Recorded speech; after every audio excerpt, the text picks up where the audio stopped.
The open scholar hub YouTube চ্যানেলের পক্ষ থেকে সিসিএইচআই 1 এর সাজেশন দেওয়া হলো। প্রথম প্রশ্ন, প্রাচীন ভারতের ইতিহাস চর্চায় প্রত্নতাত্ত্বিক উপাদানের গুরুত্ব আলোচনা করো।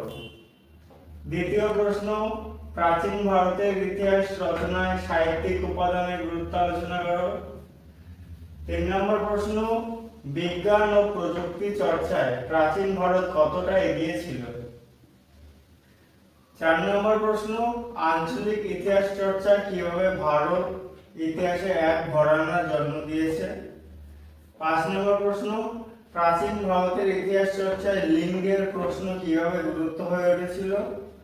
6 নম্বর প্রশ্ন, পুরাপ্রস্তর সংস্কৃতির মুখ্য বৈশিষ্ট্যগুলি আলোচনা করো।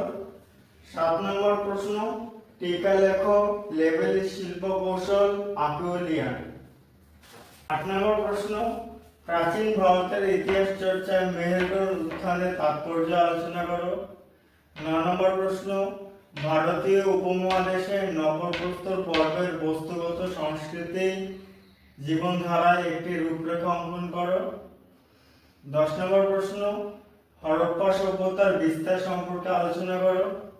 11 নম্বর প্রশ্ন, হরপ্পীয় সমাজ ছিল মাতৃতান্ত্রিক, তুমি কি এই মত সমর্থন করো। 12 নম্বর প্রশ্ন, হরপ্পা সভ্যতায় ধর্মজীবন সম্পর্কে আলোচনা করো। 13 নম্বর প্রশ্ন, হরপ্পা সভ্যতার পতনের কারণ আলোচনা করো। 14 নম্বর প্রশ্ন, টিকা লেখো, সিমেট্রি এজ সংস্কৃতি। 15 নম্বর প্রশ্ন, আজীবিক কারা। 16 নম্বর প্রশ্ন, প্রতিবাদী ধর্ম আন্দোলনের উদ্ভবকে তুমি কিভাবে ব্যাখ্যা করবে। 17 নম্বর প্রশ্ন, সঙ্গম সাহিত্যের উপর একটি সংক্ষিপ্ত টিকা লেখো।